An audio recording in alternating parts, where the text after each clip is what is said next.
వెళ్తుంటే నేను ఇల్లు కొనుక్కుందామని అనుకున్నాను. లోన్కి వెళ్తుంటే 4 నెలల నుంచి నాకు ఎటువంటి శాంక్షన్ రాలేదండి. దానికి అడ్వాన్స్ ఇచ్చి కూడా 4 నెలలు దాటిపోయింది. ఇంకా ఇల్లు వదిలేసుకుందాంలే, ఇంకా నాకు ఇబ్బందిగా ఉంది, లోన్ శాంక్షన్ అవ్వట్లేదు అనుకున్న సమయంలో నేను సార్ గారిని కలవటం జరిగిందండి. అయితే సార్ గారు నీకు ఇల్లు దక్కుతుందమ్మా, ఇంకా నీకు నీ పేరు మీదే ఉంటుంది, నీకు ఇబ్బంది లేదు, నీ ఇల్లు అయిపోతుంది అని చెప్పారండి. చెప్పి వెళ్ళిన వారం రోజుల్లో నాకు రిజిస్ట్రేషన్ కూడా అయిపోయిందండి. అందుకని ఇంత గొప్ప కార్యం చేసినటువంటి సార్ గారికి నేను ధన్యవాదాలు తెలియజేసుకుంటున్నాను. ఓం నమ శివాయ్, శ్రీమాత్రే నమః. ఇది గనక 41 రోజుల పాటు క్రమం తప్పకుండా 41 రోజుల్లో ఈ గీతని గనక మీరు పారాయణం చేసినట్లయితే మీ ఇంట అష్టైశ్వర్య భోగభాగ్యాలు కలిగి తీరుతాయి. ఏ గీత అనంటే భగవద్గీత. అందరికీ తెలుసు ఈ భగవద్గీత యొక్క మహత్యం ఏమిటో. ఎందుకనంటే భగవద్గీతలో 18 అధ్యాయాలు ఉంట విషయం అందరికీ తెలుసు కదా. అలాగే అయ్యప్ప స్వామి పడి మెట్లు అంటాం కదా, అది కూడా 18 మెట్లే ఉంటాయి.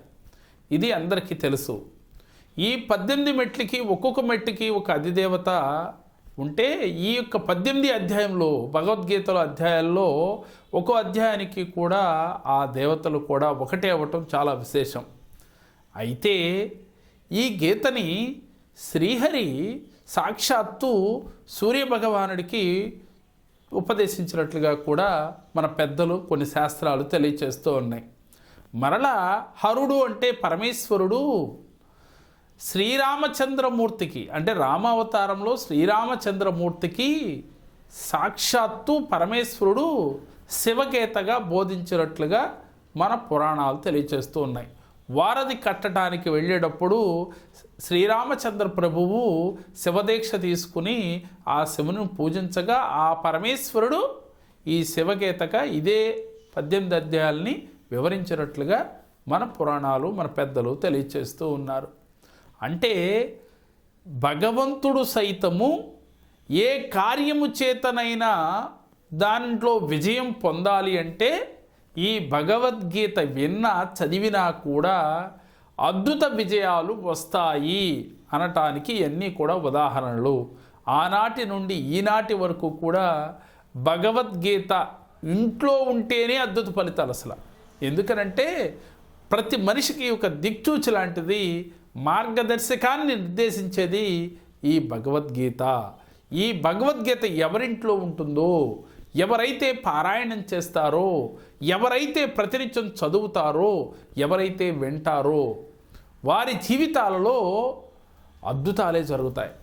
జీవిత సత్యం ఏంటో తెలుస్తుంది, ఎలా బతకాలో తెలుస్తుంది, ఎలా జీవించాలి, నలుగురితో ఎలా ఉండాలి, ఎవరి కోసం ఈ భూమి మీదకు మనం వచ్చామో, మనం చేయవలసిన కార్యం ఏమిటో తెలుసుకోవాలి అంటే భగవద్గీత విన్నా పారాయణం చేసినా కూడా నేనెవరు అనే దానికి ఆన్సర్ దొరుకుతుంది కదా. కాబట్టి అంతటి భగవద్గీత మన అందరికీ కూడా అద్భుతమైన గ్రంథం ఈ భగవద్గీత.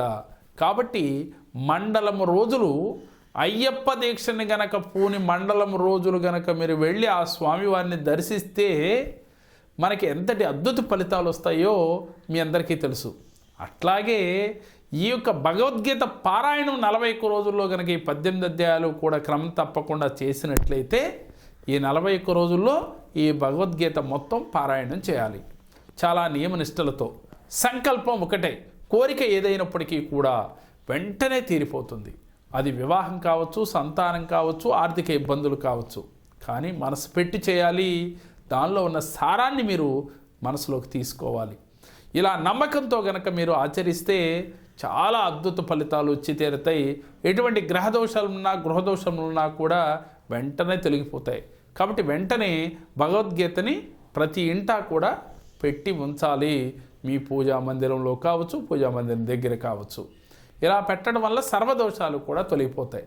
పెట్టడంతో పాటుగా మీరు ఆచరించండి, నమ్మకంతో చేసి చూడండి, దాని ఫలితం మీకే అర్థమవుతుంది. మేము చెప్పిన ఈ వీడియో మీకు నచ్చినట్లయితే లైక్ చేయండి, మీ ఫ్రెండ్స్కి షేర్ చేయండి. మా మరిన్ని వీడియోలు మీరు చూడాలి అంటే మా జేకేఆర్ జెమ్ టీవీ, మా జేకేఆర్ భక్తిని సబ్స్క్రైబ్ చేసుకోండి. ఓం నమః శివాయ.